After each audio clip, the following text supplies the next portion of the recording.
Had a little listen to his podcast, huh? Dude, it's educational. And besides, I've been wanting to listen to this one.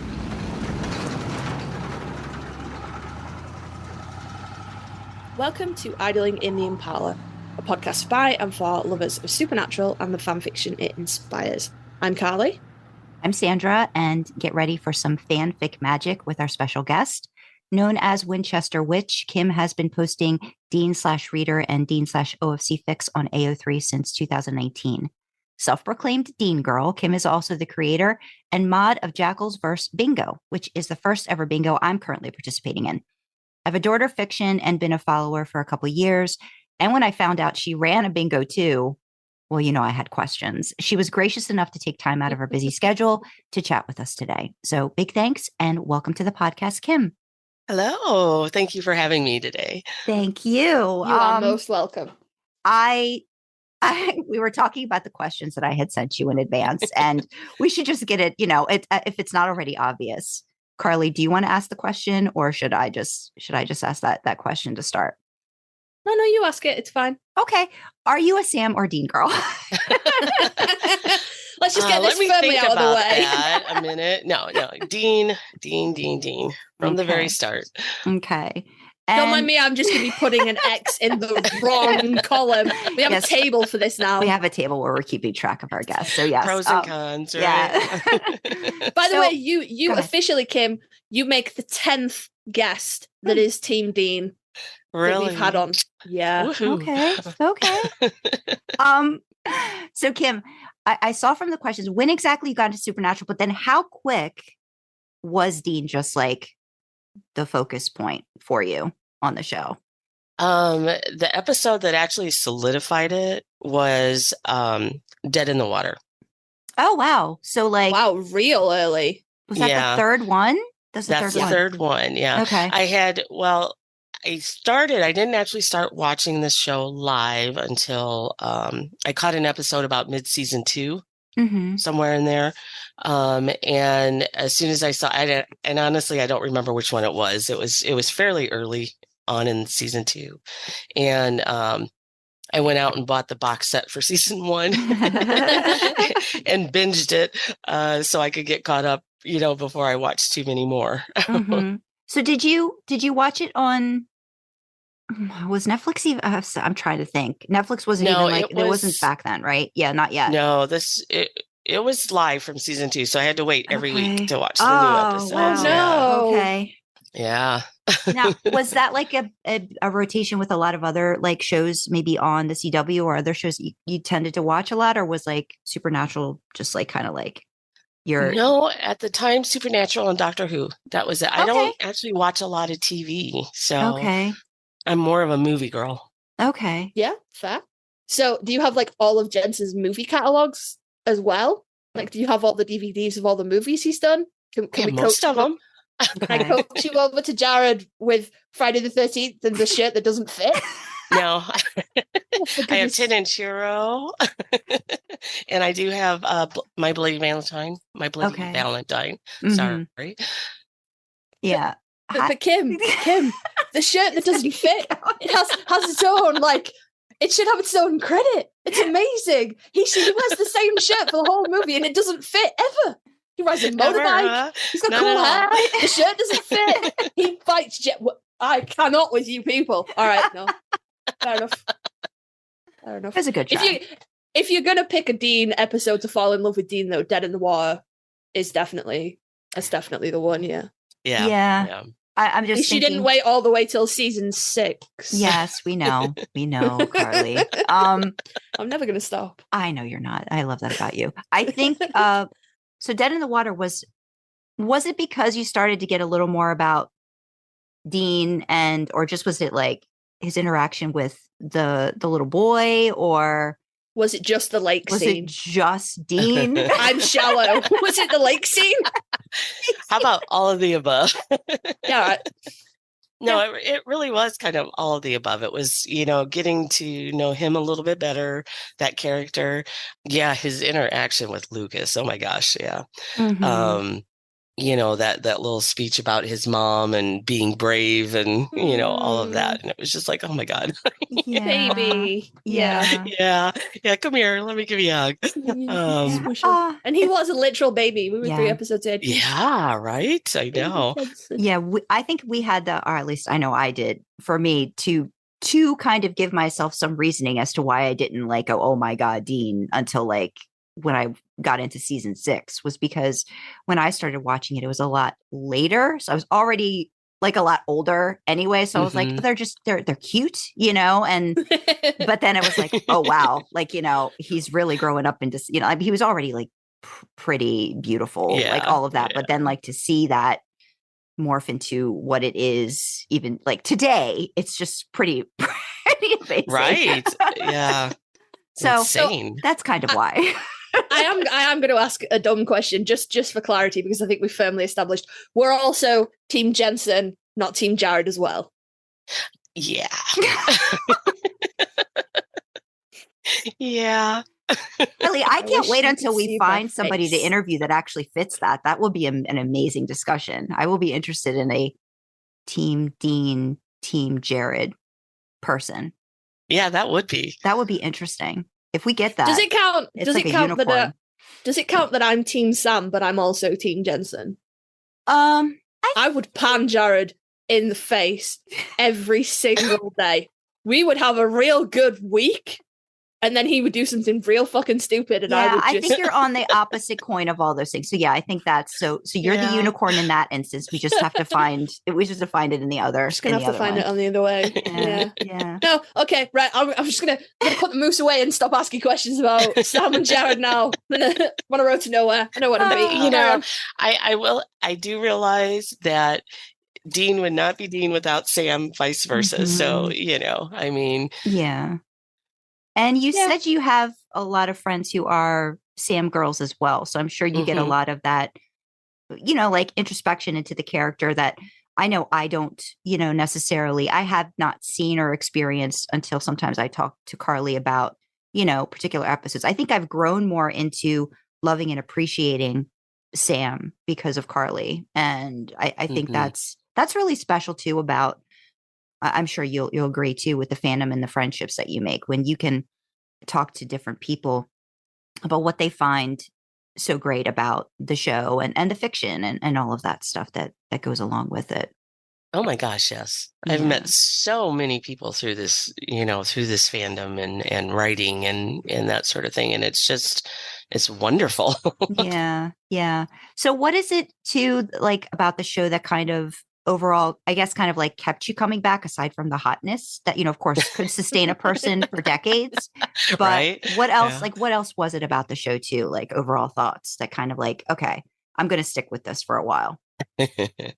Well, I'm horror sci-fi girl full on. I mean, those are my shows. Apocalypse, Day After Tomorrow, that movies, that kind of stuff. So, and that kind of obviously fit in that genre, with the supernatural aspect. And then, of course, a little bit of sci-fi. I mean, it's not in the true sense of the word, but, we did have an alien now and then.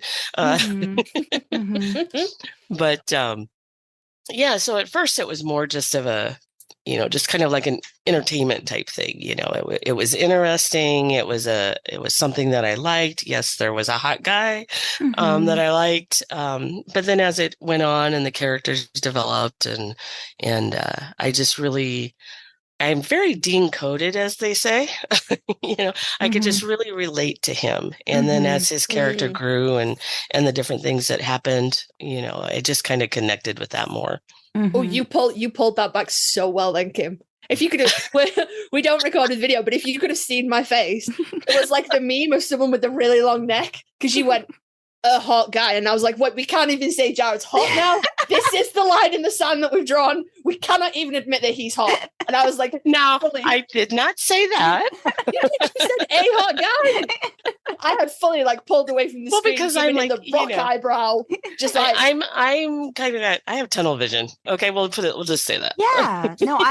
No, you pulled it back. You're like, I'm Dean coded. This is where I'm at. And I'm like, yeah, I know that's that's I mean, I really am. I'm the oldest sibling in my family. My brothers mean the world to me, it's just, there's a lot of relatable stuff there with him. Aw. Yes, like the protectiveness and the kind of like always like the looking out, that kind of like aspect of it, I would assume is big too. Yeah. No, I get it. I was blinders kind of start happening. Yeah. You need to spend some more time with me, Kim. I'll re-educate you. Sandra was exactly the same. She was like Dean, Dean, Dean, Dean, Dean, and over time and repeated Dean, Dean, over Dean, the head. Sam, Dean, Dean, Dean. I snuck him in there a little bit. I do have to say that I do relate to Sam on the aspect that I absolutely adore research. I'll take that. I'm a very book-minded person, I kind of like I love reading, love researching, love organizing, cataloging, all that. So I got a little bit of Sam in me there. Good. So favorite characters, who else besides Dean and occasionally Sam? Favorite character? Benny. I love Benny. Okay. Rowena. Yeah. And Patrick. I really liked Patrick's character. I did not know who that was. I had to ask Carly. I was like, why am I blanking? I said, who is Patrick? And they were like, the guy from The Curious Cat. I said, oh, okay. All right. I'm like, okay, yes, I agree with that. That was a good choice. Good choice. It was just a very straightforward storyline. He was, honest about what he was doing, Yeah. It was as quote unquote bad guys go. He was a really good one, and I mean, he was a little bit of a softie, though. I liked that about him. Like, he got to see that he was able to give in a little bit to quote unquote his customers or whatever. Like, and he would let some stuff slide and things like that. It didn't seem like he was going to with Sam, but you saw that little bit of like, that connection to humanity. I think that he still had and wanted, with his partner and stuff too. Right. Yeah. And I mean, who doesn't love a sexually transmitted disease joke? That's one of my favorite parts of that whole episode. Because it's just I'm sure that was funny.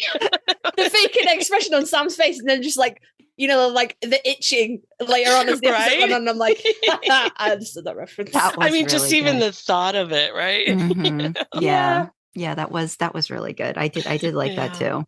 Overall, do you think, are there certain seasons that you think are just more standout than others? Like, do you tend to gravitate more towards the early seasons, or do you find some merit in some older seasons too? Like, is there a pocket or a group of like maybe storylines that really resonated with you on the show? Well, I'm very much in early seasons, like the first 5 seasons. Mm-hmm. Those are the ones I usually tend to be most drawn to. Mm-hmm. But I like season 9. Season 9 was good. Mm-hmm. But not I think 10? in every season, there's always, a few here and there that always stand out. And then, of course, there's always some bad ones. Mm-hmm. Okay, so just question. Do you have like because I go back and forth with what I think is like the worst season for various reasons. I think it just depends on the day. So for you today, if you had to pick, like, what's the worst season for you of Supernatural? Oh my gosh, I don't know if I could really say. One you particularly didn't enjoy? I'll go if you're uncomfortable. It's season 12. I'm just trying to think if something really stands out as, oh my God, I just can't. Maybe season 7, the Leviathans. That's okay. Yeah. And of course, there were some episodes, especially in the last few. So, yeah, kind of like they ran out of steam a little bit. I felt like for the last season, or just felt disjointed. I think for me, it's when they try to do too much, or try to throw too many things in. So even though I thought the idea of the Leviathans was really interesting, I felt like they took so long to kind of get to it and threw a lot of other things in there. Same with season 6. It just felt like there was so much going on. It was hard to focus on one particular thing. So there were like good little bits, but it just was like, it overwhelmed me. I was like, you could literally make 3 seasons of everything they're trying to put into the show if you really had the time to pull it out and explore it a little bit more. So yeah, I would agree with that. I think there were a lot of things that they could have explored a lot more. Mm-hmm.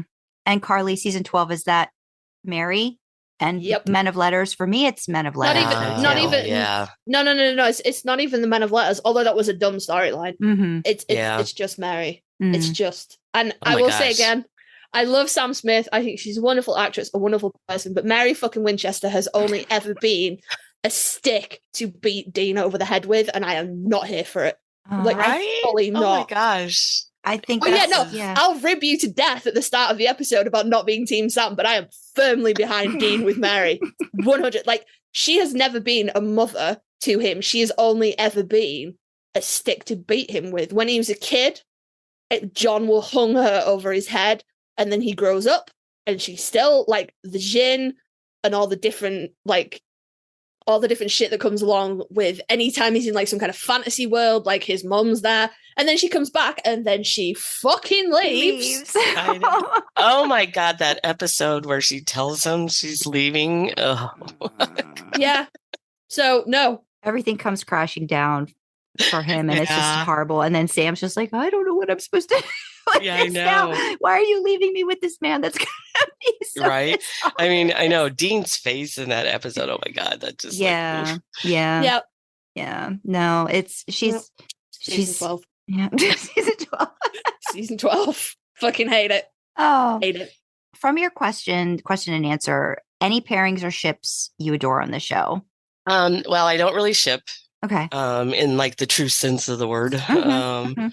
That's okay. But I would like, as far as like more interactions, that type of thing, I think I would have liked Dean and Donna, maybe, if I'm going to go say the ship kind of thing, maybe that, a little more of that. Mhm. But as far as more like interaction or screen time, that sort of thing, Benny and Dean. Oh, I yeah. think that was a good friendship for Dean, and I think they could have done so much more with that storyline, and even with Sam involved because of that, Sam's dislike of that friendship. Yeah. And all of that, there was a lot going on there that they could have worked with, and I wish they had done a little bit more of that. So, and I also would have liked to have seen more of Sam and Rowena too. Woo! Yeah. Hashtag Sam Wiener. Yeah. There you go, Carly. They were definitely getting up to some stuff behind the bookshelves. I will not. I think so too. Yeah. Where do you stand? I'm curious because I also I don't ship like the like heterosexual canonical pairings, but I do think Dean and Donna would have been good. Are you with me on Sam and Jodie, or am I out of left field there? Because I think they would have made a great pair. Oh, I think they would have been good too. Yeah. That's how I it would have should. been opposed to that. That would have been an interesting one.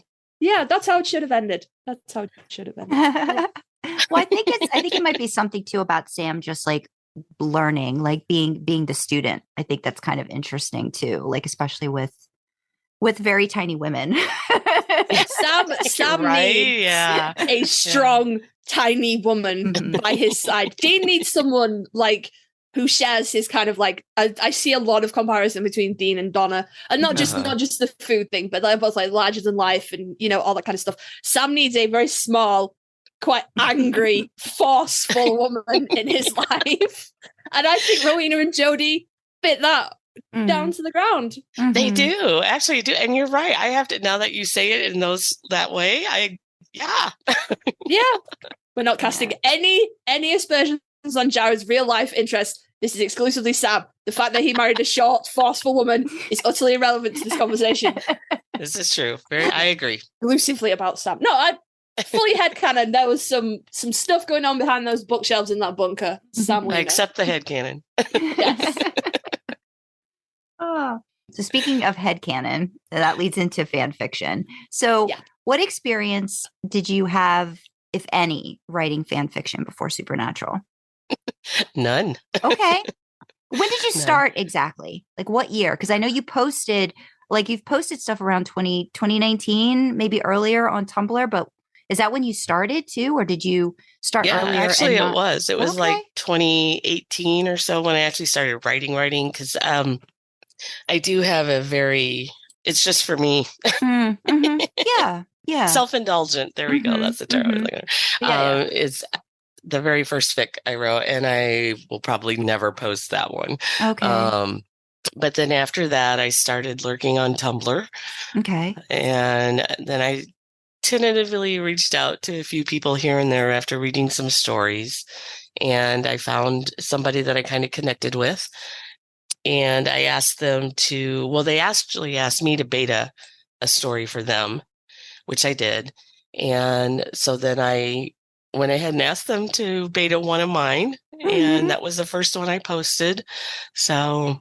Wow. Yay. Yeah. So I got to ask, so if you started watching in like 2006 or 2007 and you weren't like maybe posted, like were you writing things for yourself in between then, or no, it was literally like you started writing. I mean, I'm assuming it would have been maybe a Dean/reader or original female character. Then like, did that not happen? That really writing didn't happen until like 2018? No, it really didn't happen until then. I was not, I wasn't even really aware of a fandom per se. Oh, wow. Okay. Yeah. So I came late to all of that. So. Okay.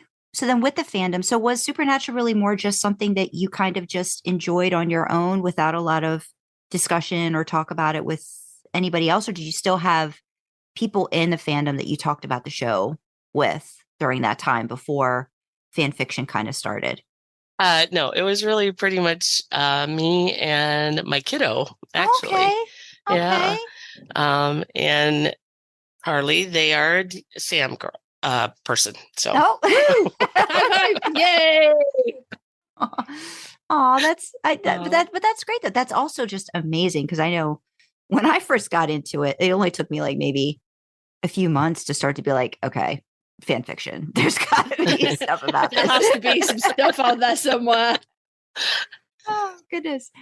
I love that you write Dean/reader, Dean/OFC. What do you love about writing those stories? Oh my gosh. Well, I think in aspects of reader insert versus OFC, or no, just in general, like what gravitated you towards, like, say, writing that as opposed to just say, I don't know, just like just some kind of canon fic or something like that, where you're just like maybe doing a case fic with the boys or something like that. Like what got you into writing that in particular? I think it's partly it was because that was mostly what I was reading. Okay. Was that. And secondly, and probably maybe the bigger part of it is, as I said, I'm a big book nerd. I like that kind of escapism. I like putting kind of like myself in those situations. And whether it's a reader insert or OFC, it's still me, even though it's not described as me, or, I can still kind of put myself in there just for that escapism aspect of it, Right. So. No, I totally agree. That's me all the way. A follow-up question to that, though. Sorry, Sandra, I talked over you there. So how do you choose?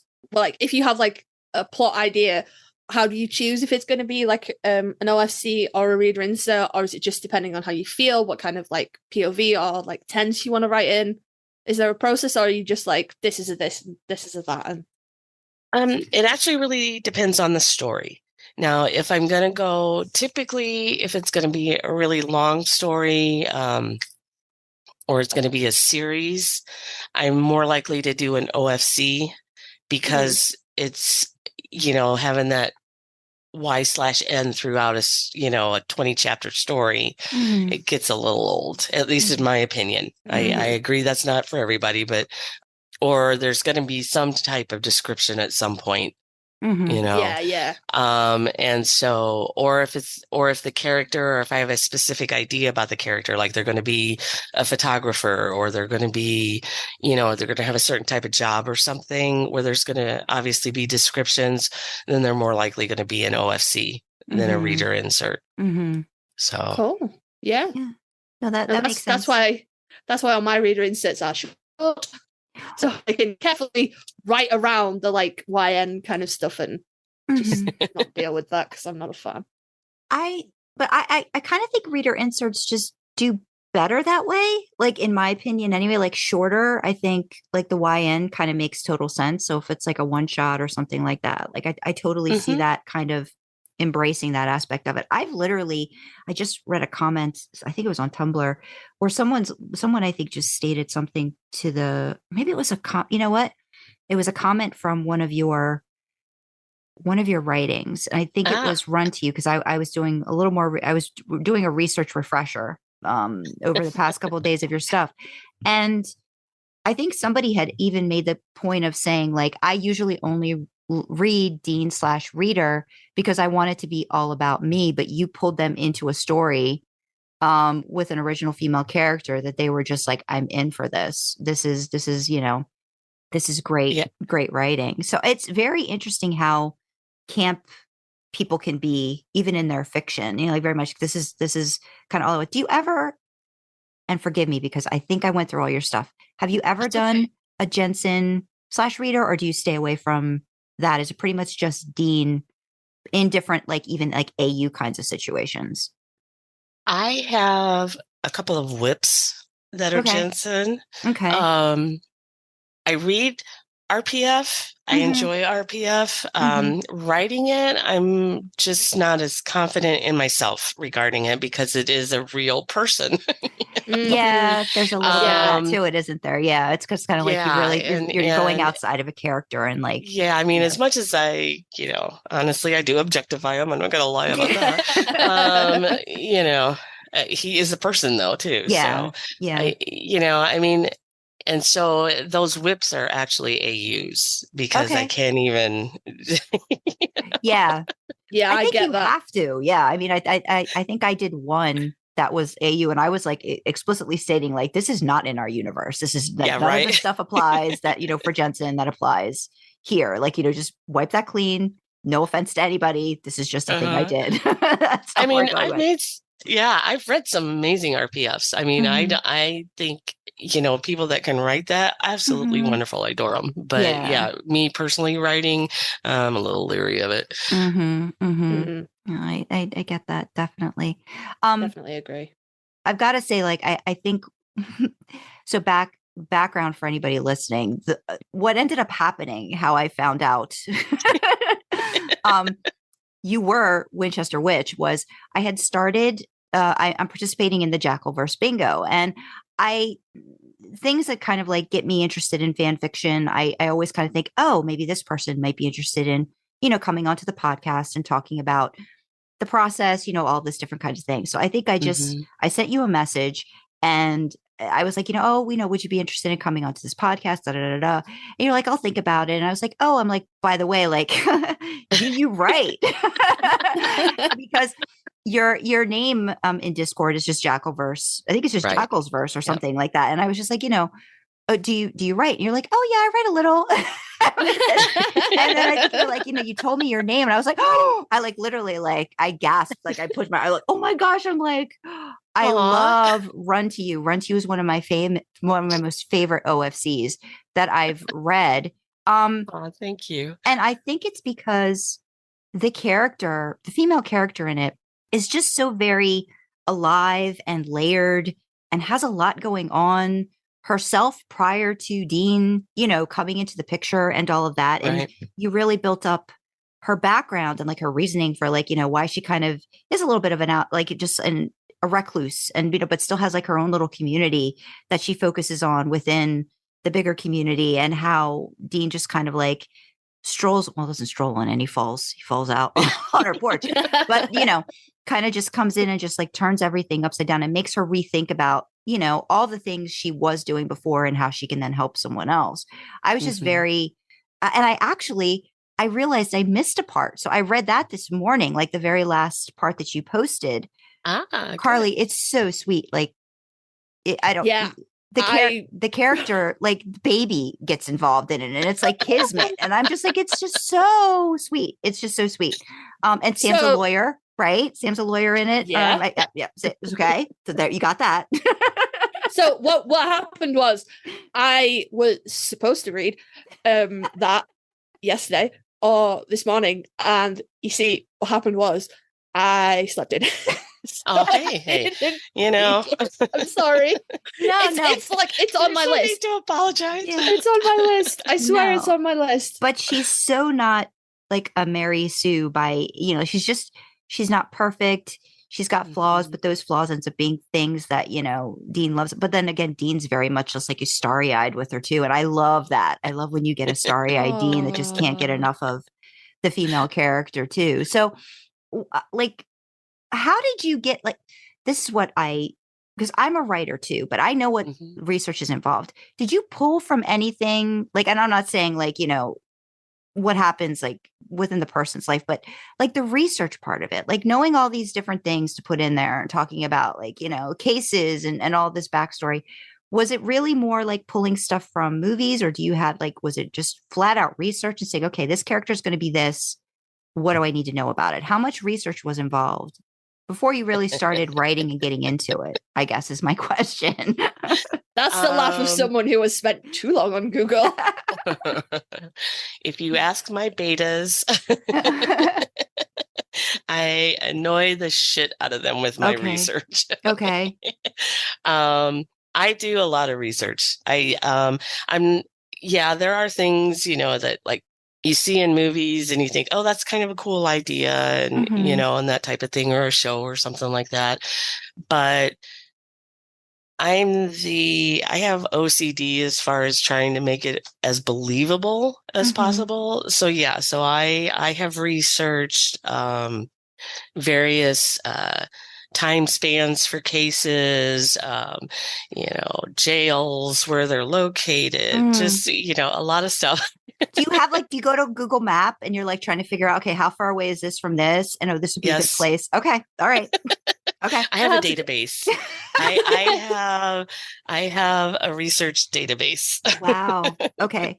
That's okay. awesome. When you say research database, what are you putting this on? Like, what application are you using? Is it just Google Docs? Is it Word? Are you using OneNote?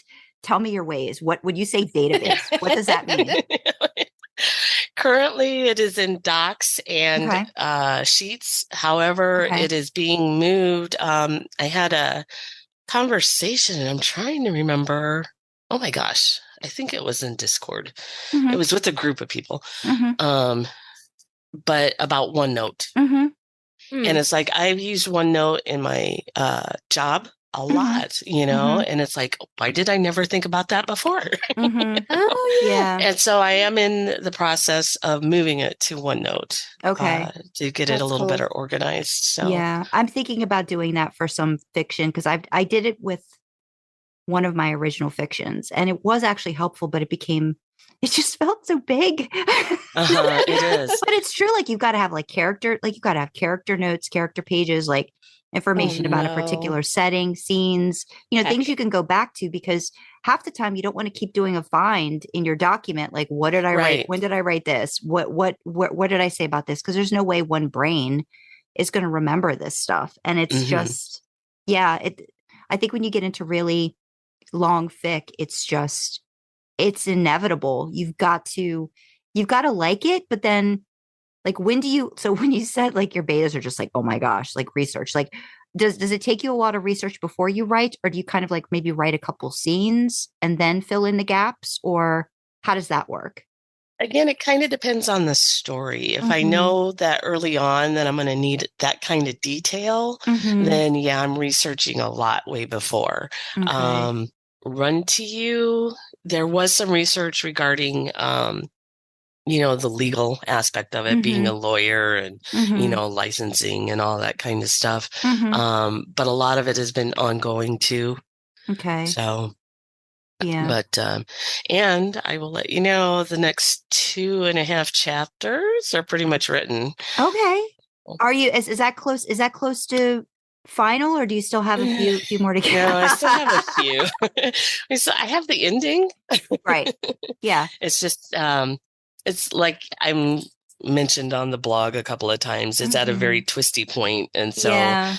So I don't Twisties want are to. never good, because you're like, how do I not just do a quick patch it? for what I got myself into. I mean, I want to post it so bad because I know people are waiting for it too, but it's just like, I know I'll end up with some kind of plot hole that'll drive me nuts that most people probably won't care about, as my betas keep telling me, but I will know it's there. Yeah. Do you have a beta that you go to regularly and say things like, can I just retcon this? Do you think it is too late to put, and it was all a dream? Do you think that I can unfuck this like that? Because I've messaged Sandra that so many times. Princess Misery 666, Stacy. Okay. She is like, my go-to beta. Wayward and Worn. She's one of my betas too. Yeah. But Stacy, Princess Misery, she gets on me all the time. She's like, you're getting too deep. Will you just back off? She goes, nobody's going to care about this but you. And I'm like, yeah, but I care about it. But you care about it. Yeah. Like she's so nice. She's not mean, and stuff, but she's cheerleading and wanting you to like, she's a good fit. We're a good fit together, for that stuff. So. You need people like that around you. I don't have a full database or anything strenuous like you guys seem to have, but I do have at one point when I was writing, it's unpublished as of yet, but I was working something out and I spent so long on Google Maps because I'm obviously in the UK, so I know America's big, but like there's big and then there's like fucking hell. So I ended up on Google Maps having to like Google like how long it would take to drive from certain places and how far from like Lawrence you could get in an hour in 2 hours. So when I start typing maps in my search bar, York, Nebraska to Des Moines, Iowa is the first thing that comes up before Google Maps straight. But that comes up before just blanket Google Maps because I spent so long tracking Dean's progress from this random fucking place in Nebraska that I decided and taking him over to the East Coast and then Googling how long would it take you to drive from the southernmost point of the like continental US to the northernmost point in Maine, and how long would that take, and how many times could you drive it in a week, and how far could you drive without stop? It was a problem. I might need a database. Well, there's a believability that we want to our stuff that I think even the show doesn't always adhere to. Like, there's no way, but it's like, but it's the same thing. Like, you want to get an idea. Well, it's going to take them a day to get there. Like, they're going to have to stop somewhere. Like, Dean's not going to drive all the way through. Like, where are they going to stop at? Like, different things like that. Like, there's just questions that we kind of, we'll pick at and be like, well, no, that doesn't make sense. And plus, sometimes it leads to interesting findings, I think, that you can then incorporate into a story when you do your research. Like, you wouldn't necessarily have even thought about it, but then you're like, okay, well, like, what are some things nearby or different things like that? I mean, Carly, I think you'd said that too. Like, you found a couple places once you did research, too, that you're like, oh, I can add this in there. That makes sense. That's something that they might try. So it gives you more chances to explore and make your story, flesh it out, I think, a little bit more. I'm doing a bow one now for the bingo. And I'm like trying to find it. Like, I'm like, how long can somebody stay at a camping site? Because full well, he was not allowed to stay there as long as he did. So I'm like, I'm having to put that stuff in my fic now. I'm like, okay, well, we've got to come up with something now that makes sense, because logistically, he's probably not going to be there for like the whole summer, like, that kind of thing. So it was just, it makes you go, why did they get away with it on TV? And like, from my perspective as well, things that I could like, obviously I come from England, so things I consider far away, y'all are like, that's a commute. I drive that daily to get to work, and I'm like, what? Like, they're like, from where I am, like the furthest place away you could be and still be in England is about 8 or 9 hours by car. And that's like, nobody would drive that in a day. You would take a break. And then like Sandra's like, oh yeah, we're driving like 3 states over. We're going to drive it in the morning and then we're going to do that. And I'm like, what the fuck? What are you fucking talking about? And she's just like 3 or 4 states away from where she lives. And I'm like, that is so far. What the fuck? So I have to Google this stuff because my concept of an hour's worth of travel and like someone from the US's concept is completely different. Yeah, no, so I have to Google some shit. Yeah, absolutely. I did want to ask, when I read Run to You, I got vibes of like the Shawshank Redemption, and Ooh. a little bit of Ooh. Wow. I don't know if you ever saw the movie or Labor Day with like Kate Winslet, where she's got like a fugitive in her house and stuff like that. I really, it just felt very cinematic to me, like the way, and I don't know if you even like intended that, but like I immediately from Dean's backstory, I got Shawshank vibes and stuff like that. Well, actually, the when I first started writing this was written for a AU bingo. Okay. It was supposed to be a one shot. That's how they That's get how you. everything starts. It was supposed to be a one shot. Right? That's what we're titling and, this. Just wanted to write some porn. Right? Yeah, no, your title's better than mine. Well, actually, it was a combined AU and a challenge. So it was the SPN AU bingo, and then it was also a challenge. And I had 3 prompts that I had to use in the challenge, and it was Victor Henriksen. Okay. Someone is pregnant. Okay. And the quote was. The quote was, "I have nothing to offer, $3 and a bad bottle of whiskey, nothing more." Something like that. So, and yes, the movie Labor Day was initially what it was based on. I love that movie. Okay. Yeah, no, I like that. And that was initially what it was supposed to be. It was just one shot, kind of based on that movie, using that stuff that I had to use. And then, of course, it grew. And so then it took more on the vibes from the movie The Fugitive. Yeah. Okay. And so, so it's kind of there's kind of a combination of all of that kind of stuff in there. So, no, I really enjoyed it. So I can't, whenever you're ready and you feel like it's ready, I'm sure people are going to be ready to read it. Thanks. So then I guess, I mean, obviously, if we go to the next question, are there any fanfic tropes you gravitate towards, whether it's reading or writing? Angst. That's, So, yeah. On the back of that, Kim, could I perhaps interest you in a Wincest story that is not finished, that is so much angst that I don't know how to fix it now? Can I throw that your way? Send it my way. Throw it my way.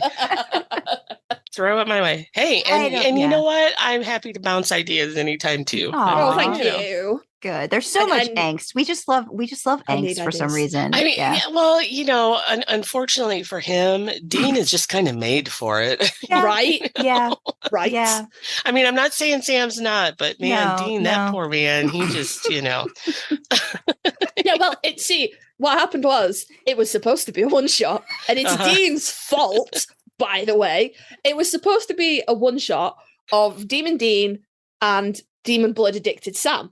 And that was all it was supposed to be. And I was like, fun. This is going to be fucking. I watched My Bloody Valentine from season 4. You know, where he's all sweaty and like jonesing for that. And I was like, yes, I need that. And then what happened was I wrote that, and then Dean chipped in right at the fucking end with a couple of paragraphs that all was not as it seemed. Not as it seemed, right? Yeah. And now I'm like, I'm writing the 7th installment, and I'm real mad. And I've not broken it. I have smashed it into, I've smashed it to bits. And now I have various people in my comments and Sandra going, "So you can fix it, right?" And I'm like, I will when I think about how to do that. So, if you want angst, I got angst for you, baby. It's all there. All right. Send it over. Send it over. Do you ever feel like you've broken yours? Oh my gosh. Rumors was touch and go for a bit. Okay. And that's the one where they were together and then they've split up, right? Like Dean. Okay. He did his thing and pushed her away, and because he was worried she was gonna, get her blah blah blah. That trope. Dean Winchester story. Yeah. It literally is. Like I was writing the same thing now, like when I was doing something, like it's just the pushing away that he thinks is for somebody's benefit that just ends up it's not helping anybody, dude. It's not. And that's the thing. It's like, and I think Stacy was actually the one her and I were going back and forth. We were talking about it, and it was like, it's never worked out the way he thinks it's going to work out. Literally ever. Yeah. Like, I'm not they not end gonna up put getting you- killed. I'm not going to put you on the spot, Kim, but if you haven't, you need to go and read Sandra's Wash, Rinse, Repeat series, because I have that. I love it. Aw. it's not like straight out angsty, there's a whole but heap of it's- plot, but yeah. also you're just like, you want to just grab the pair of them and fucking shake them. Right? And also, I was privy to the original thought behind that, and I'm looking at that going, how do you get all this from that? It was supposed to be a one shot. It was supposed to be a one shot. That should just be like every writer's tagline, right? Yeah. It was supposed to be, yeah. That's what we're going to call this episode. Yep, it was supposed to be a one shot. It was supposed to be. There you go. That Yeah, works. That's what's happening, because oh man, these boys and Yeah. what they do. So I know I put you on the spot and said, like, if you that's tooted all right. your own horn, like, what are some of your favorite works that you've written? And you do have a few that you talked about, that you mentioned. I did. Yeah. I mean, and like I said in the notes too, I do, even though the ones I first wrote, I go back and it's like, ooh, yeah, that was rough, but I still love them because Yeah. there's a reason I wrote it, and I still enjoy it. But yeah, I'm just like,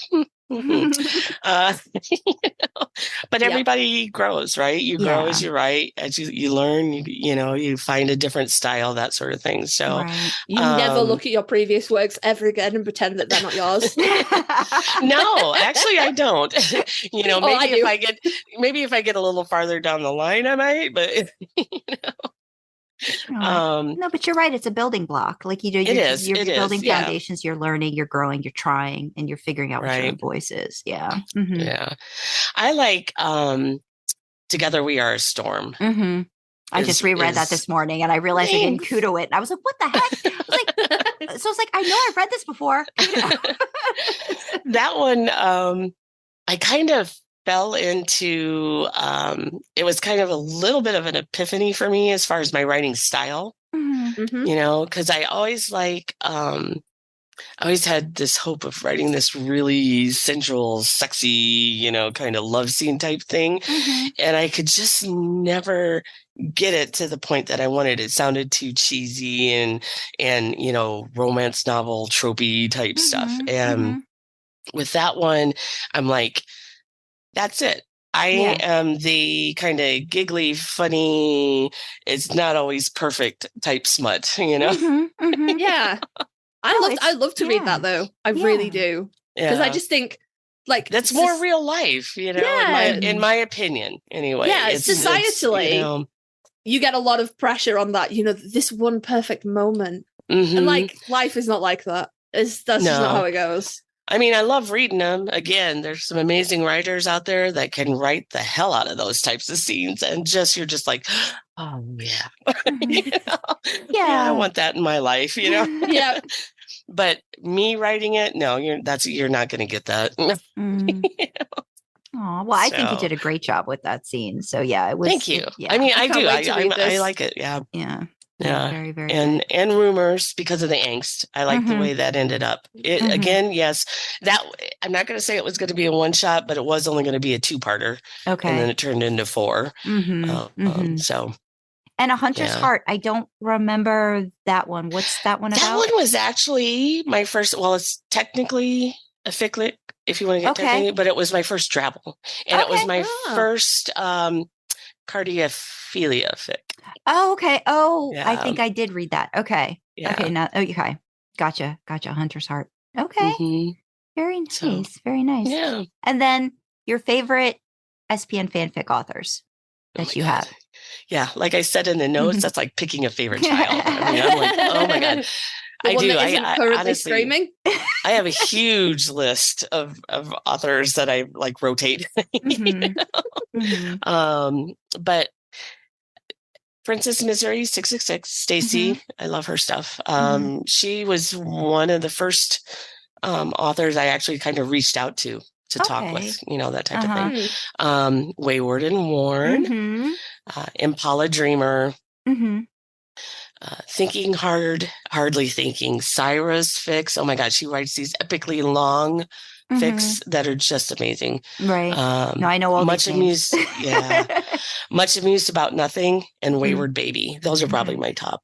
Okay. But, awesome. yeah. Awesome. Are you more Tumblr or AO3? Like, are you more comfortable in one platform over another? Like, do you feel like there's more, I mean, there's obviously more community in Tumblr because AO3 just by design, I think just makes it harder. You know, Carly and I have discussed it just makes it harder to, you know, you can interact, but you're kind of like limited to like, you know, you've really got to get yourself out there, be like, oh, by the way, if you want to talk to me here, I'm here. Like, you can comment, but it's like, you don't have that immediate connection outside of AO3. Right. So is Tumblr kind of like your home base for a lot of your fanfic to start?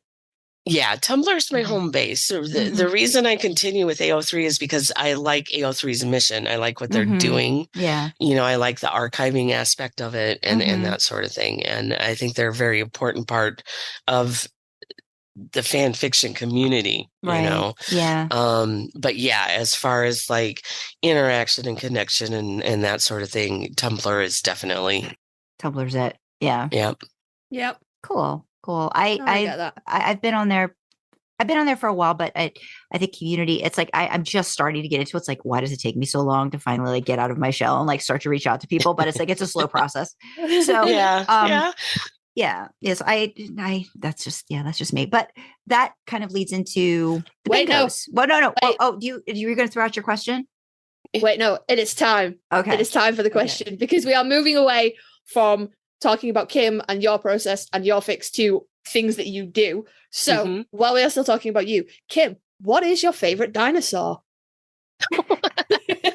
Adults, don't ask other adults what their favorite dinosaur is as much as we should. And Sandra was supposed to, but well, no, actually, I think you probably had this document before that. Yes. Before I decided that this was going to be a question. So that's why it wasn't in the document. And I'm sorry for putting you on the spot. But what is your favorite dinosaur?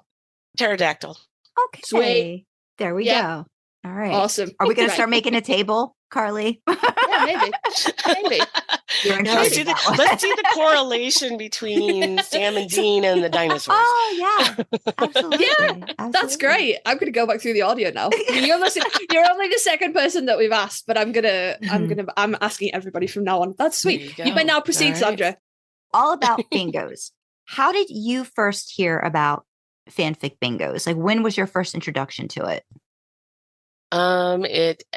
One came on my dash. It was just on like Tumblr. It just showed up on one day? Tumblr. Okay. Yep. It just showed up on my dash, and it's like, oh, that's kind of interesting. Let me check that out. And was that the first one you participated in?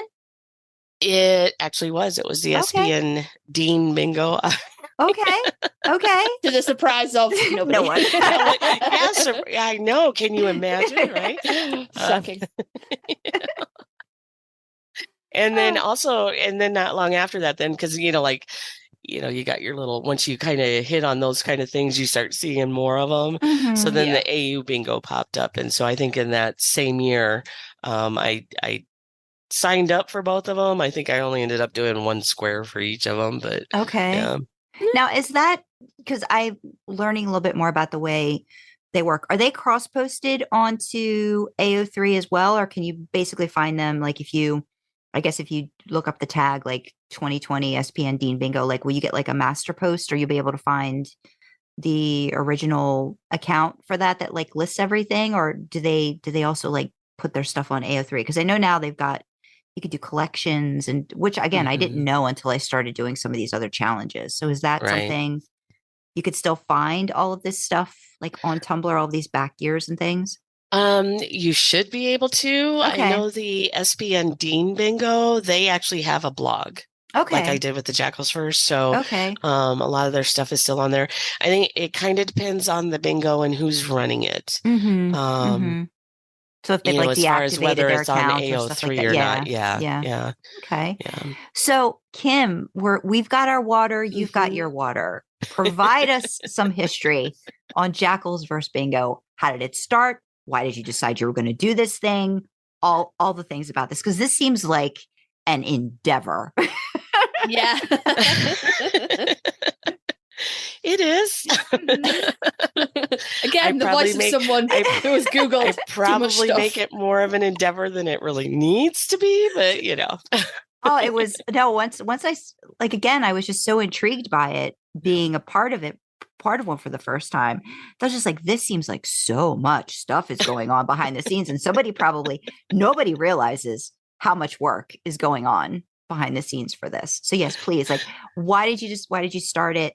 What were you influenced by? Like all of those things. I like the concept of the bingos. Mm-hmm. I just personally can never seem to complete them.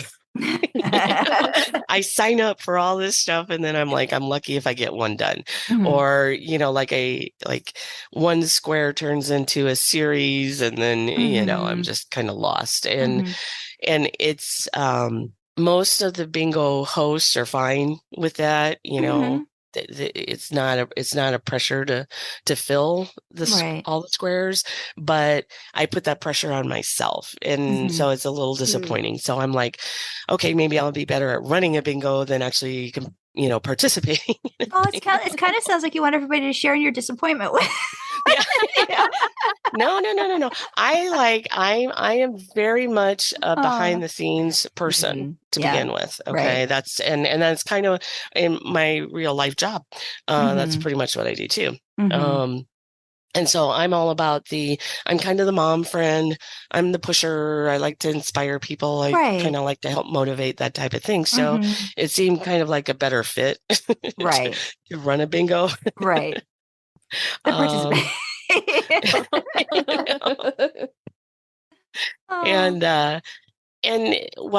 Princess Missouri 666 and I did a bingo last year. How bad can it be? And we co-hosted it. Okay. And it was fun because it was like writing bad fic. It was all about writing how bad can you write your fic. Oh. Yeah. And it was a lot of fun. But we kept it very small because it was the first time either of us had hosted one. So we kept it very small. As far as Jacklesverse, I wanted to get back into the Dean bingo. Kind of went by the wayside. All right. So if I can't help with that one, then all right, well, Jensen doesn't do just Dean anymore. He has all these other characters, and I'm sure we're going to see a lot more from him. So let's just do this. Let's do something that's a little more encompassing of the characters that are out there that he plays. And Stacy helped me, kind of spitball a name for it. And so then earlier this year is when I really kind of started thinking about it. It's like, how do I want this to go? What characters, do I actually want, to see in there? What's it all going to entail? Is it going to be just quotes? Is it going to be AUs? There's all that kind of thing. You got to figure out how you want to present this bingo, how it's going to be presented to participants, what kind of participants are going to want to join, who are they going to write for, that sort of thing. To me, being a, Jensen fan, you kind of like get to have all these people like, come on, show me your creativity, and not just pigeonhole it to just Dean anymore. Because as much as I think Carly and I have talked about how, we don't think the fandom's going anywhere, but we also know that, because there aren't any new episodes and we're going on 3 years since the show ended, I think you can definitely see, and talking to other people too, there's been sort of like a dip in participation in different bingos, challenges, things like this, because it's just not the newest, hottest thing right now. Like, there's a lot of other fandoms, people, and it just happens, people latch on to certain things, people let other things go. So I think expanding it too, to have all of these different current versions, of characters Jensen has played, kind of just injects a little bit of vitality into something like this. So I think it was a great idea to expand the concept too. Because I know, participating in this, like, again, this is my first time writing Bo at all, and I didn't think I ever would, but I felt like, okay, well, there's prompts that I've been given that kind of would lean more towards maybe a specific character. And I will just say, I appreciate so much that I think I had asked you the question, can I add this into a fic that I'm currently working on, like as long as it's in another part, you're like, that's fine. I know how difficult writing is. So I think I'm kind of like using a few of those things kind of helped me expand different stories I've already started, which I kind of like. It gave me sort of like the juice to time, oh, maybe I can use this for this. Maybe I can use this for this. So one of the reasons Wash, Rinse, Repeat is going to be so long is because of the friends becoming strangers idea that you got stuck in my head. And I was like, oh yeah. No, it's Kim's fault. Kim's the reason why that. Kim's part of the reason why that happened. Right. I know where to send my rage. Cool. Watch your Tumblr because down. I was really trying to figure out a way, like, how do you break up a story that I wanted to have? Again, it was supposed to be a one shot. I know, need to be but I wanted to have it go over different seasons. And I said the only way that kind of made sense was I felt like you kind of had to have a complete rinse of something and start over and have another angsty bit. And I was like, oh, okay, yay. Friends becoming strangers. How can I work on this? And it was like, oh, all right. So yes, again, I don't know if it's a great thing. It is. It gave me wonderful. More reasons to plot and make it more than you don't need any more reasons to plot. No more reasons. I'm taking all of your reasons to plot away. You don't need any more. No, I don't get there's always reasons to plot. Right? She has a problem. No, she has a problem. No more reasons to plot. Oh, a kindred spirit. I will say we had MJ on Thoughts Like a Minefield. Oh my gosh, I love MJ. She was talking about her bingo card, and she said a little behind the scenes that she said, I was like, who, like, this person just knows me. It's just like, and there's like, well, they actually do know. Yeah, they do. So I'm just curious, is a lot of that too, like, you're kind of like, oh, I know I want to see what this person is going to come up with this prompt when you know the person. Like, was there a little bit behind of like Wizard of Ozzy thing? Like, oh, you know what? I want to see what you're going to do with this. Was any of that like involved too? Like when you were sending out cards to people that, say you knew or stuff like that? There is a little bit of that. I don't ever want to pigeonhole anybody. No. And I don't want to put, anybody in that position. Right. But yeah, I mean, there's, as far as making cards, there's different ways you can do it. Like there are bingo bingo card creation sites. Okay. So like you can feed in your prompts and it'll spit out bingo cards for you. Okay. But my gosh, where do you come up with all the prompts? And it's probably in all of your notes. But yes, please continue. I'm sorry. I'm jumping ahead. No, that's okay. That's okay. Yeah, the prompts this time, I got carried away with the prompts this time. I was just like, oh my God. But there's so many good ones out there, It started out with some that I had that I actually wanted to write for myself, and I've just never gotten around to them, but I really want to see somebody write for them. I really want a story for them. So I kind of started with some of those, and then I just started pulling prompts in from different resources. I follow a couple of prompt blogs, that type of thing. And I, books, poems, movies, I kind of pulled from everywhere. There's master lists of tropes, that type of thing.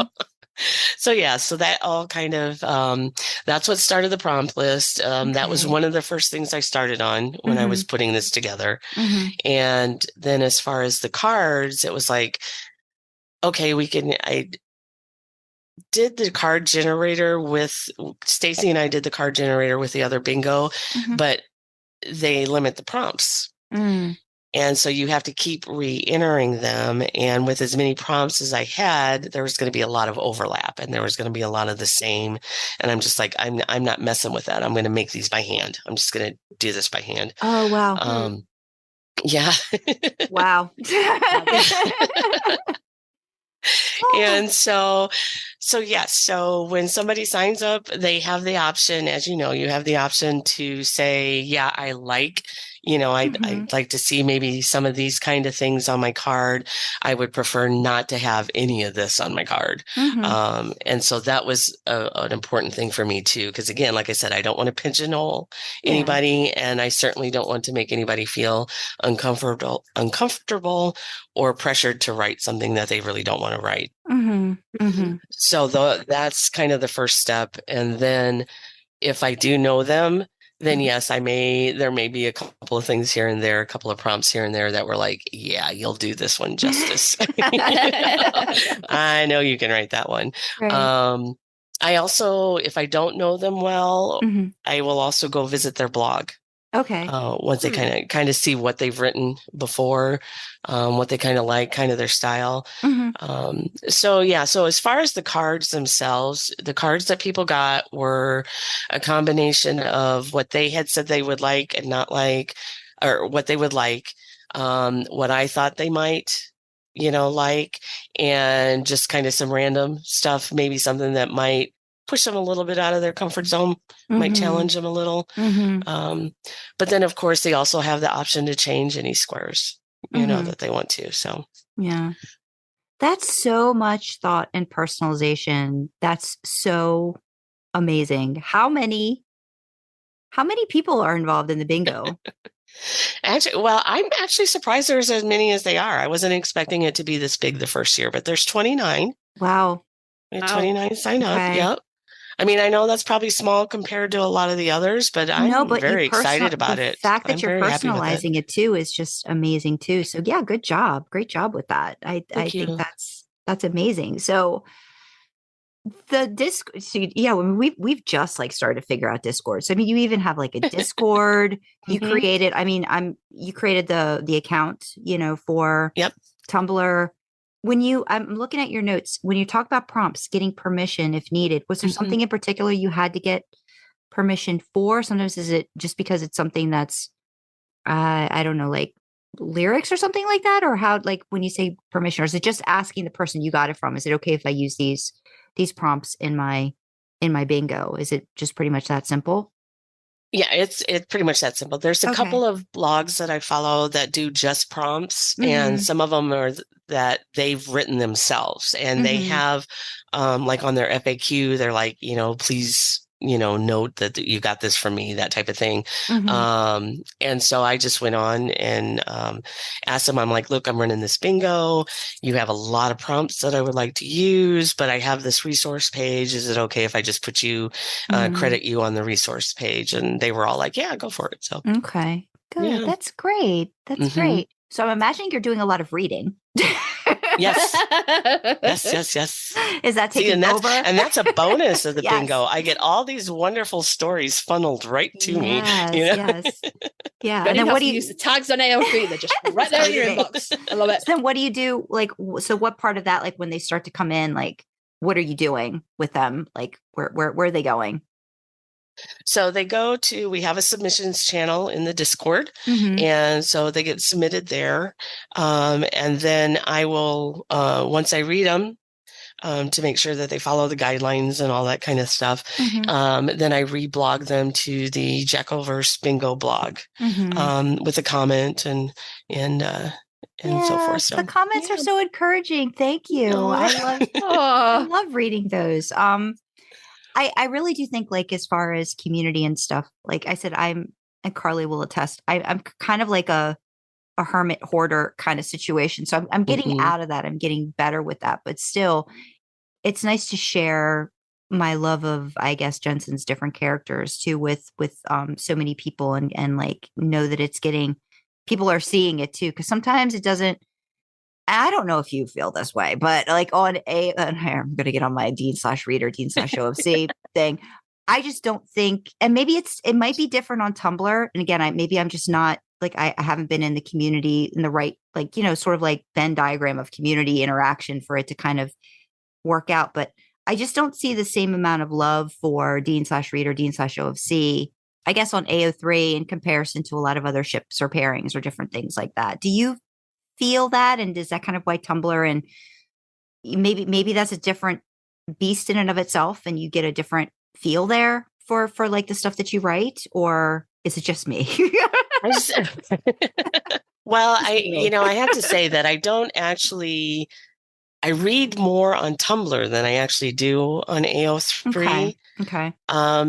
AO3 for me is, at this point, I'm not saying that it'll always be that way, but AO3 for me is more of the archiving type thing. It's a place for me to kind of store my fics. Gotcha.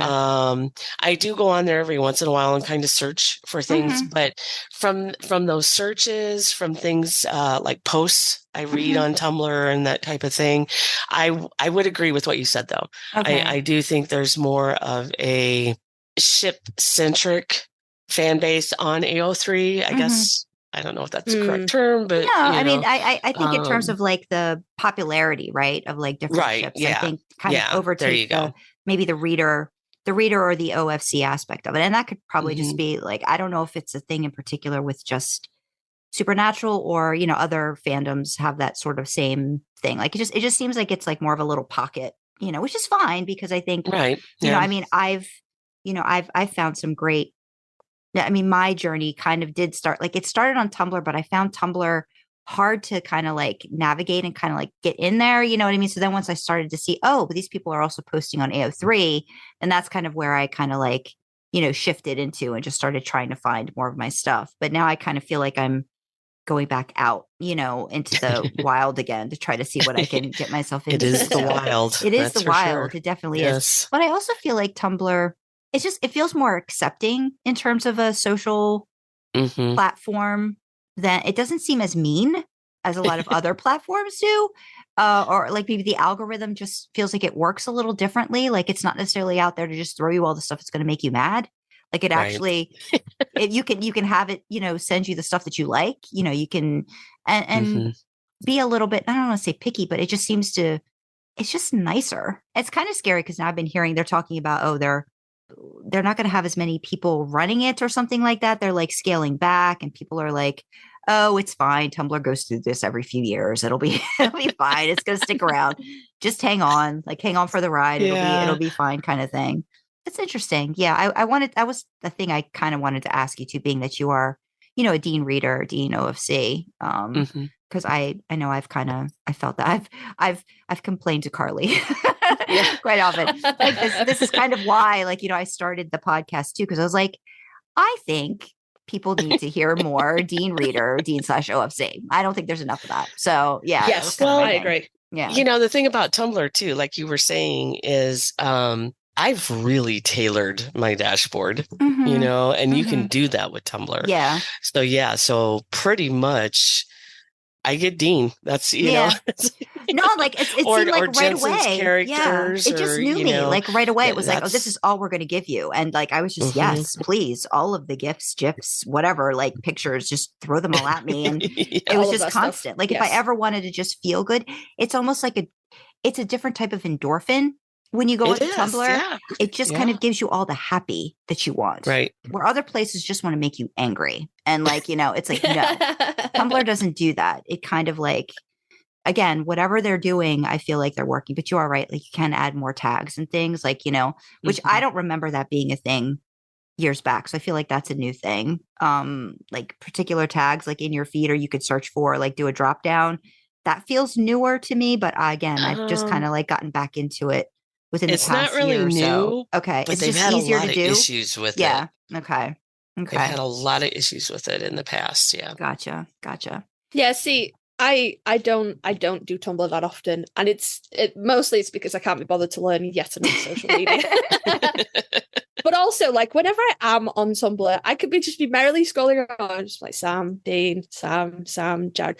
And then all of a sudden, I'll get absolutely smashed in the face with a frying pan with some, albeit incredibly well thought out headcanon about Sam. And then, like, that just ruins my day. Because it's never a nice headcanon about how, this one specific aspect of Sam's life that was fucking sweet because of Dean.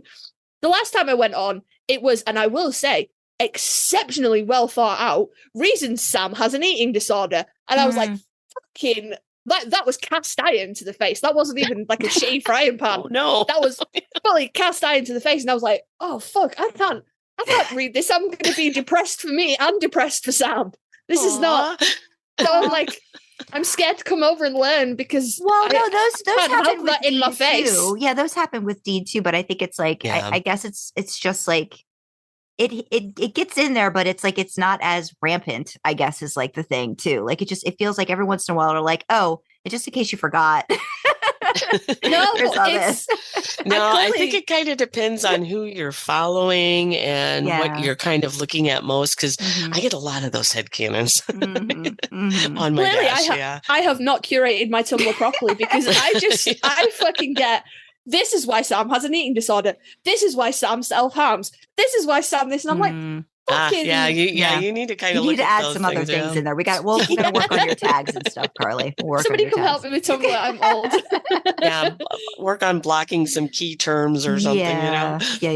But the thing is, if it's a good day, I can engage with this and be like, yes, tell me more about this thing. But if I'm having a shitty day, I don't need to think about Sam not eating food because of this reason or that. I'm like, no, it was sad enough. Well, and then I'm mad at John as well. If you use keywords to block, you still see the post. So you can open it up and read it. It's just, you're just not hitting the face with it. Okay. Yeah, now that would be helpful. Yeah. Okay. Yeah. I need to be able to choose whether I engage with that. Yeah, I think that's a lot of it too, right? Like social media is just like how much are you willing? Like at some point, how much can you just say, okay, I'm just stepping back because this is just ranting to rant, mentioning no names, Twitter, that kind of a situation. Like just like how much do you not let it get to you? And that's a hard process for everybody. And it's like a daily thing, especially with how much we're just thrown. But again, it's just, I just find it to be a nicer place. And I do enjoy it more. I notice I'm going onto it more too. Just like going, okay, give me all the deans, all the time. It's just, it's really nice. It's really nice. Sandra, any place in there is all of the deans. Yeah. Is Sandra's happy place. I'm good. I did want to ask you, because what I saw was new, or I don't know if it's a new thing in general, but I know it's something you've been talking about for the bingo, is the reader bingo cards. How are you, like, was that something new? Did you try that with the other smaller bingo that you'd done before? Or is this like a new concept? Or again, I don't know enough about bingos, so I don't know if there've been reader bingo cards before in other situations. Honestly, I'm not sure if there's been other reader bingo cards. I know there's been there's been a couple reader cards here and there kind of to help promote interaction. Okay. For things like a challenge type thing. But my thing, and this is for any of the events that I run, I really want the followers to be involved. I really want to have that interaction to help make those connections between the creatives and the followers, the readers. And so I knew I was going to do something like that from the start. Okay. To have that card to get them involved. Okay. And so if someone's not ready to write yet, how would you promote them getting involved in the reader bingo? Like what do they have to do? What's the process for that? Okay. Well, for the reader bingo, what I did is just I posted the card on the blog, and so they can either download it, which I suggest they do. They can copy and paste the image. That's fine. I don't have a problem with them doing that. Into like their own post, or if they don't want to share it along the way, they don't have to. They can, however they want to do it. But what they would do is they're going to go to the blog and they need to find creations from the bingo participants that kind of match those squares, and then they can mark off those squares. But they need to reblog and comment to have it count as a square. Okay. Awesome. And when you say downloading, like I've seen people do this and I was just hesitant. I didn't know if I should do this yet, but like, of course, like I'm assuming you use Canva or something like that to create all of this wonderful goodness. So I was like, can I put a stamp like over my bingo square when I'm done? And like, do you promote like, post, when you've like post the card along with your fic and stuff to show like what you've completed? Or do you care how people do that? Like, I know you said people can or people can't, but Like, Right. can they stamp things all over there and just go crazy? Yes, you can. Okay. Yes, Okay, I want you to. Yes, Okay. please do. Okay. Yeah, because I know I want to clarify really quick because I know it's an issue. I'm not talking about reposting somebody's, work. Mm-hmm. That's not what we're talking about here. Authors or gifts or anything like that. Mm-hmm. What I'm talking about are the specific bingo cards. Okay. You can, that's why I sent the cards to the participants as a JPEG so that they can use them, in their posts. Like you said, you can stamp the squares that you've completed and you can use them, however you want like that. And so it's the same with the readers bingo card. They can copy and paste that image into a new post for themselves and they can stamp over it and they can use it how they want. That's fine. Okay. All right. Oh, good. cool. I hope you get a lot of interaction with that because that sounds very fun. Sounds like a I hope you guys do too. Yeah. Yeah. So I guess maybe like to wrap up, if someone's a little hesitant or unsure about trying a bingo, what would you tell them to ease their concerns and participate? It's a long bingo. Again, I don't know. Are bingos usually like it's like a year to it's wrap almost up? a year. Yeah. It's 11 months. Yeah. 11 months, and then I'll start another round. And it kind of depends. Again, it depends on the bingo. For the Jacklesverse Bingo, though, it's signups are closed. They close November 15th. However, I may, depending on how things go, I may do open a late sign up at some point if I have enough interest, people asking about it. But if you're leery about getting into a bingo, any bingo, most of them I have found the people hosting them are very friendly. They're very, there's no pressure to complete your entire card. As far as the Jacklesverse Bingo, I just want people to have fun. I'm hoping to help motivate a little bit. I know a lot of my mutuals, I've seen a lot of posts and stuff. People are struggling with writing lately. There's a lot going on right now. Yeah. The whole world is on fire. So I just want to do something fun. I want other people to have fun. I kind of want to help motivate people. I kind of want to help maybe, boost up some of that interaction between everybody. And if you don't complete a square, you don't complete a square. Just come join us. Come hang out in the Discord or whatever, whatever. I'm so much of a lurker. I'm in Discord, but I'm usually just reading stuff. So I gotta get myself out there and do a little bit more interaction. But And one more thing too, I do want to say too that, and this is what the first bingo I went, this is one of the reasons I signed up, and it did help me. Sometimes it can help you get out of your comfort zone. It can. You think you find a prompt and it's like, oh my gosh, that's a wonderful prompt, but I never would have thought about writing that writing that myself. Yeah. Oh yeah. And I've got some prompts that I'm like, oh boy. I've got a choreographer AU. I've got a pirate AU. And I'm really I think what's interesting is it's really making me think of a character other than Dean, right? So it's really trying to figure out, well, would another character fit in a little bit better, depending on their style, their personality, like if I could fashion something around that, would it work out a little bit better? So I'm interested. Can you think of Priestley as a choreographer? That would be hilarious, what I was thinking this morning. I was like, really? That's awesome. I went different places with that. Because I was thinking of almost like a really off, like a little theater thing situation that maybe he was getting involved in. For some reason, he popped into my head this morning. I was like, maybe I should try him. So I'm thinking that's hilarious. I just thought about that. I was like, I gotta watch the movie again because I'm thinking I want to come up with some shirts, some other shirts and things like that he would wear and different things like that. So yeah, don't forget to put that lip piercing where it's fucking supposed to be, and not halfway down his bastard chin. All right, I'll put it in the right spot. No, Carly, did you go a different way when you heard that? I initially, when you said choreographer, I initially was like, oh, well, you could have a female teaching Dean that tap dance. That was the thing too that I thought. Jen too. Yeah. But then when you said other people, I was like, oh, I would love to see somebody trying to teach Soldier Boy to do something. Oh my God. As of like a promo or something. Because they had that, oh God, what was it with the spangly people? Yeah. No, you know what I mean? Yeah. Oh my gosh. That Because was you see now, okay. I used to write nice, fluffy things. I used to write nice things that had nice endings, and now I don't. So my brain was like, oh, you could be teaching Jensen how to do that number from season 15. And then it went, oh, you could be dealing with a fucking grouchy, high, drunk Soldier Boy and all of the kinky, wonderful things that would come out of That's that. true. The Priestley is awesome. Yeah. No, that's true. I got some stuff to figure out. I would put Soldier Boy on a pirate ship, though. Yeah, that kind of oh seems my like gosh, that would be yeah, funny. that would be. I'd have that to would like. be interesting.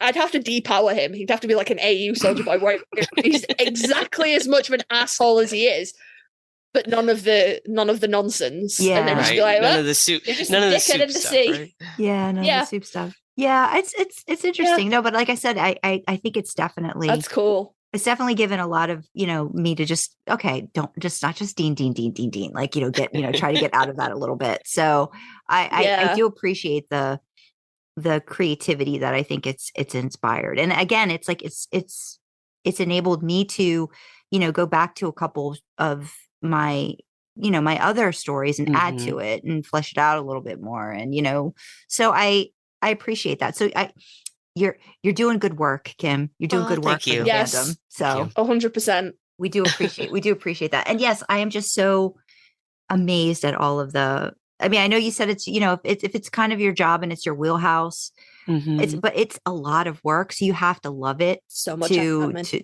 do it too. So I can tell just by talking to you how much you enjoy it. So I we appreciate that. Thank you. Oh, thank you. Very much so.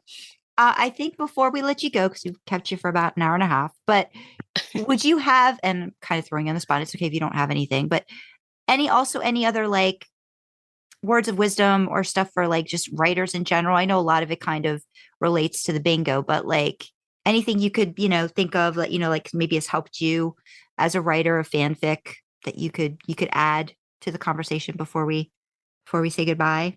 Ooh, I would say that don't follow all the rules. Yes. I mean, I'm a stickler for grammar, obviously. Very OCD about that. I'm an Oxford comma girl, whole 9 yards. We would have some debates. Yeah, okay.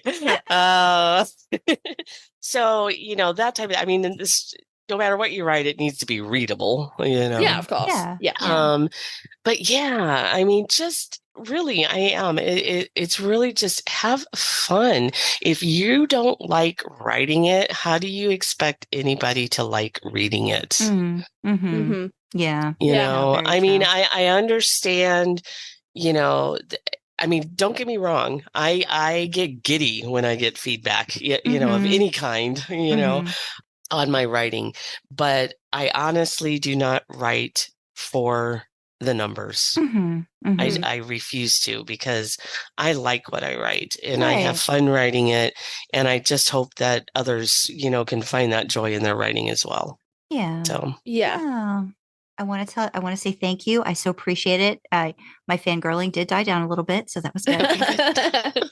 I'm also really glad to have gotten the chance to connect with you and hopefully like continue to chat and stuff off and on about things and maybe get an update, as to how this went when all is said and done. Like maybe we can have you back and you can say, okay, I did this, now I'm doing this, and all these kinds of things. So that would be wonderful. Yeah, I really do appreciate you coming on and taking the time. See, you've probably got a whole bunch of fics waiting for you to to read every blog. I hope so. Yay! Exciting. But is there something you'd like me to read? You kept talking about Together We Are the Storm, and I just reread that this morning. I was like, that might be a good one to do. Would you be okay if I read that one for a ramble on? Sure. Okay. It's over 10K though, isn't it? Oh, I think it's like 7 something. So I looked at the word count. I don't even remember. Yeah. I said, I think it might work. So, and I mean, it's wall sex, so it's going to be fun it's to like read. 774 or something. Yeah. All right. So Yeah, sure. That would be great. Thank you so much. No, thank you, because I really like doing those. I get to practice my Dean voice, which is always fun. But no, I mean, if you're good with exiting out, we'll say ciao for now, and I'll definitely touch base with you. But yes, thank you so much for coming on. Thank you so much for joining us. Really, oh, thank you for having me. And I have to say, I was not as nervous as I thought I was going to be. Good. See, I had a lot of fun. Tell people, Witch, you don't need to be nervous. We are. This is not a professional situation. If there's anybody, no, actually, you're very professional, but you're also a lot of fun. Good. Oh, thank you. If there's anybody else you think that might want to talk about their fanfic or whatever, and you think they might be interested, let me know. Connect us with them, and like I said, I love talking. We both do about fanfic and people's writing process. It's just I'll so see if fun. I can send some Sam girls your way. Woo! Yes, please, for Carly. Please yes, do that. please. Yes, please. Thank you, Kim. We appreciate it. Thank you so much for joining us, Kim. Thank you. Have a good rest of your day. You too. Bye-bye. Bye. Bye. Hey, that was fun. Yeah, that was great. I love these interviews. Cool. Yeah. I wish we could do these. Well, I don't know if I wish we could do these all the time because they are a little stressful. They are just a little stressful too. But no, that was great. That was great. We got so much good stuff. Good stuff. Yeah. Thank you for letting me indulge in my Dean. I appreciate it. Don't be silly. Don't be silly. It. I talk a lot. I talk a big game about being all the way over here with my moose, but I fucking love it because I love when you get to talk to someone who is as passionate about Dean as you are. I don't know how to describe it, but it's like I always feel like I learn something new. Like I get like a deeper appreciation of Dean every time that I get to be party to a conversation between two like hardcore Dean lovers. Yeah. Well, I think that's the same too, like with the, when we've had, and I mean, I know they're Dean, but the fact that it's like, it's more J2 and stuff like that. And like about the relationships and stuff like that, but having, There Must Be a Lock on, that was great, to really dig into Sam. And I want to have more Sam people on too. It's just having more of that camaraderie and learning about a character that's really special. Yeah. Again, it's so nice to have positive stuff about the characters to just fan about. Like, at the end of the day, that's why we love them so much, because we want to fan about them a ton. So yeah, good stuff. And now I've got ideas about, I think that's so funny that she also thought about Priestley when I thought the choreographer thing. So I think but Soldier Boy one is funny too. Soldier Boy is funny. I hate myself. So I was like, oh, that would be an absolute cunt to write. You should write that. that would be awful. Can you write male, or is it like so I think this one is just het. Okay. And that's the thing. Like every bingo's a little bit different. That's what I was saying. I was trying to find one. I love that though. Yeah, because I would like it, fully hype that up from like the podcast account as well, because that is what we started this for, was to bring light to that, and that I want to connect with other people who are still like no please me and Dean. Jesus Christ, me and Dean. Because I think we come from like sometimes like there's exploration of what the hell's going on in your psyche, and then sometimes it's just like you just want to fucking escape from it. You know what I mean? And sometimes there's that overlap. And I've been, sometimes I get into my head when I'm writing too, but then other times just like I just want something as far removed, and I don't have to get into the angst, even though I will get into angst sometimes. But sometimes you just don't want that. You just want somebody to just take it away from you and just make you feel good. And I think that in the end of the day is what a lot of, Dean reader, Sam reader, all of that's about too. Just being that reason to get out of yourself for a while, still be in it, but out of it as well, if that makes sense. Like you're in the story, but you're out of yourself for a little while. And in this other situation with somebody that is going to treat you the way you want to be treated, whatever that is. And that's what you get from that situation. And I like that about the reader insert stuff. And again, I think one shots were kind of just like made for that. Like it was just like, it's like built on that. It's interesting. I'm loving all of the different writers and what they focus on and that too. Like, again, this has been such a great, like reading Ash's stuff and reading Amy's stuff, you know, reading all of those different avenues that people take. But, you know, it's fun writing and it's good writing and I love it. I want to talk to more people. This is going to be, I hope this is a thing that we can continue for a while. Yeah. We're not scary. Yeah, we're not scary at all. But Fully, that is hands down, that is my favorite part of doing any interview, when we get to the end and they go, you know, you're really fun. Like, I was not nervous. That is like, that is what I want. I don't like, I know people are nervous because they're like, oh my God, it's going to go out on the internet and stuff. Well, we're nervous when we get started. Like, I mean, I don't think we're as nervous as we used to be, but the idea of a lot of this is blind. You know, you don't know what you're going into. Like, you can reach out to people and sometimes you have a little bit of a connection. It's a new situation and it takes a lot of courage to do that. So going outside of your comfort zone, you know, it's understandable. It's understandable to be a bit nervous. Yeah. I get it. But I do, that is my, that it happens with most people that we speak to. We get to the end and they're like, you guys are so much fun. I've had such a great time. And I'm like, yes, that is what I want. Tell people that we're idiots. Come and talk to us. I'm an idiot. You're a professional. I'm the idiot. No. I couldn't do this without you. So no, you're definitely, you are not an idiot by any stretch of the imagination. Just stop saying that. I'm gonna get yelled at, guys. Yes. Once we wrap up, you're going to get yelled at for that again. So yes, don't do that again. I want to thank Kim. Massive amounts of luck with this bingo. It's already going so well in terms of what I've seen in terms of submissions and stuff. But yes, we'll put links to where you can find it, how you can get involved as a reader. Strongly suggest that. That sounds like a great idea to be a part of all of the creativity and tell people all the great things that they're doing with it. So we'll put all that stuff in the description. But let us know, have you participated in bingos before? Are you a newbie? All the things. Let me know what I should know about bingos. Tell Carly all the reasons they should participate in a bingo. Tell them where they can find, please, some like Wincest bingo or something, because I've been looking and I haven't seen it yet. I'm probably just not looking I'm not looking in the right place. So, you know what I mean? Hit me up, guys. I need my dicks in my life. Yeah, Wincest bingo. Wincest bingo me up. Hook a mortal up, please. I will see what I can do. Yes. But yeah, so we're going to wrap up this episode for now. And if you want to reach out to us, you can email us at idlingintheimpala@gmail.com. You can comment on Spotify and use the Q&A section to share your thoughts. All our contact details are on our website, idlingintheimpala.com. Go check it out. Don't forget to like, comment, share, follow, and subscribe wherever you access your podcast. But especially if you are watching or listening on YouTube, it really does help us with the YouTube algorithm. All hail its benevolence. So also in the description, check out the current causes that we are championing. There are LGBTQ plus charities in there that, you know, the holidays, it's around the holiday time. And we know that that is not always the greatest time for anybody, but especially members of the community. So there are links there if you need to reach out, if you need help, you need to talk to somebody. That is what they are there for. Election season is ramping up in the US yet again. always ramping up in the US. Big sigh. So Sandra has dropped some links in there for places that you can, you know, arm yourself with information. And remember, it's a jump to the left, not a step to the right. So keep yourself updated, informed, appraised of the voting situation wherever you are. You know they're going to pull some shenanigans.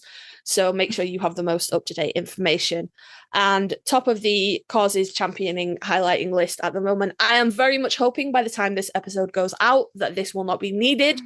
But at the time of recording, it is. So we are drawing massive spotlight attention to both World Central Kitchen and Doctors Without Borders, who are both on the ground in the Ukraine and in Gaza, helping people who are still being affected by Russia's unlawful invasion of Ukraine, even though it isn't getting the media attention it should be.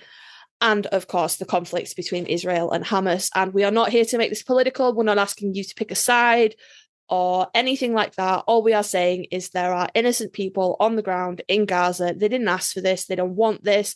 They're starving, they're dying, and we are just trying to draw attention to charities that are trying to help. So it's not political. Please don't come for me in the comments, anything like that. Just if you need any of the causes and stuff in the description, that is what they're there for. And if you can help them, keep helping other people, that would be freaking amazing. But with that, we will say thank you for joining us in the backseat. An extra big thank you to Kim. And we will see you next time, guys. Bye-bye. Bye.